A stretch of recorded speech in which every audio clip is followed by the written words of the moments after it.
and welcome back to the Entertainment Vortex. We were at Brendan Theaters tonight watching Star Wars The Last Jedi. We're not going to give spoilers here, I need to say that, so we're going to do a separate review for spoilers, so you are safe in this video if you haven't seen the movie. The anticipation for this movie was through the roof. If you're watching this and you're someone that is of the nerdy persuasion, you know exactly what I'm talking about. I was not a huge fan of Rogue One, but I was a huge fan of Force Awakens. I really enjoyed Force Awakens. I became obsessed with Kylo Ren as a character and the ideas and layers that they actually created into his character. I was a little worried going into this movie that what I liked about the first one about Force Awakens was going to be ruined. I don't know if ruin's the right word for it, but that they were going to change some of the aspects that I really dug, and that things were going to kind of flip upside down in this one. And I have to say, but I will say that they did flip everything upside down, but they did not ruin any of the characters, in my opinion. I feel they handled all the characters with delicate gloves while still putting them into some pretty hardcore situations. So ever since I started doing reviews for this channel, I've been chomping at the bit to review something in the Star Wars franchise. This has been one of the biggest franchises that's molded my view about movies of my entire childhood, adulthood. 2 years ago, when leaving the theater for Force Awakens, there were a lot of questions that were left on the table for me, about certain characters, parentage, and about, how things were going to progress and move forward, moving into the next movie. And I've been patiently waiting for the last 2 years for this movie to come out, and now that it's finally out, I have a lot of things that I want to talk about. When it comes to the way that they presented the characters in this movie, everything just flows really well. They take every character up another level. It almost felt like a chessboard. They knew what they needed to do to help each one of these characters progress in a new and interesting way that made them alive, made them feel like they were part of this universe, especially considering there have been so many movies in this franchise up to this point, and there are so many characters that are beloved. There are these new characters that need their place in the sun and need to have the opportunity to grow and become these big, larger-than-life characters, and I feel like they've done a fantastic job of that.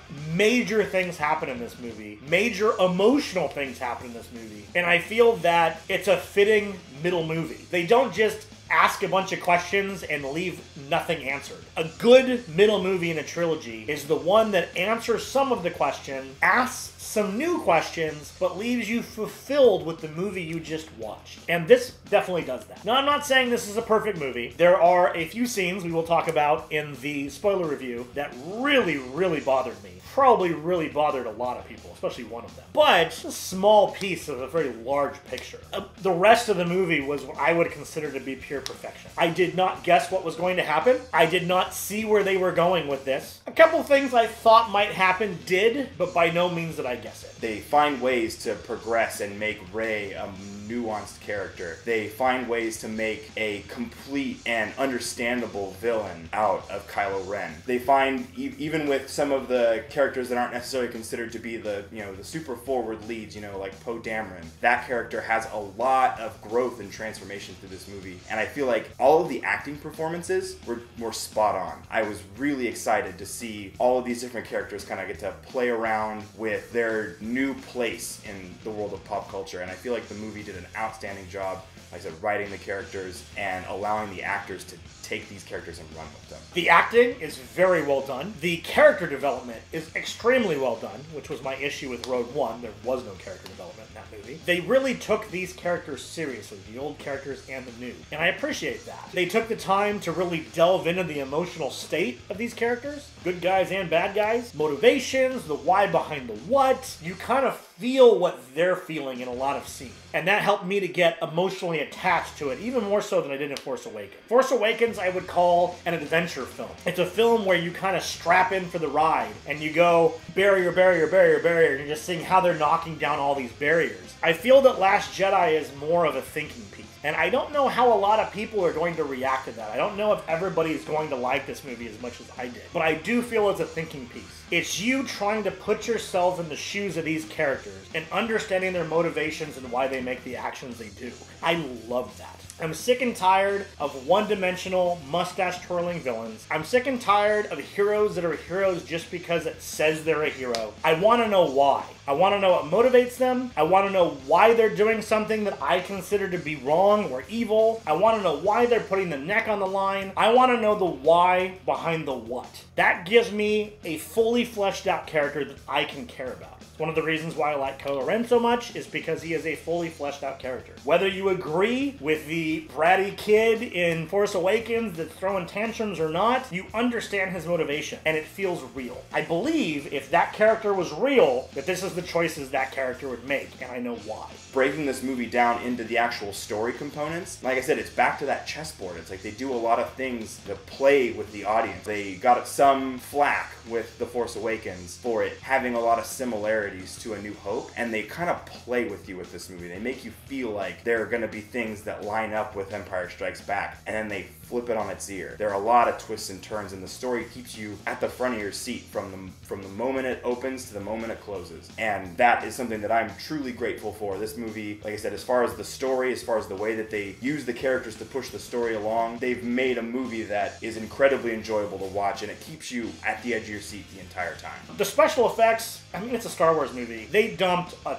ton of money on the special effects in this movie. The space fights, the saber fights, it's all amazing. All of it's amazing. It is a spectacle to behold. Some of the new little characters they added in, like the Porgs, which you saw in the trailer, hilarious. I was surprised to see that there's a lot of really slapstick points in this movie. Almost Guardians of the Galaxy, Thor Ragnarok slapstick points. They're definitely meant to be just absolutely hilarious. They kind of break up some of the seriousness. There's only one or two of them that kind of bothered me. Most of them were hilarious, and I laughed along with the audience, and I was glad they were there. I was really worried going in because I had heard that they had that kind of Marvel humor in there every once in a while, and I really didn't want that in a Star Wars film. But I was wrong. It worked really well, and I enjoyed it. The visual effects are absolutely outstanding. It's Star Wars, so I mean, prequel movies aside, they always find new ways to take practical effects and computer-generated effects and push everything in the industry forward, and this movie is another one of those cases. They do a lot of really good things. There's a good chance that we'll see Last Jedi pop up on the list for award seasons for, a visual effects and for practical effects and makeup, and everything is just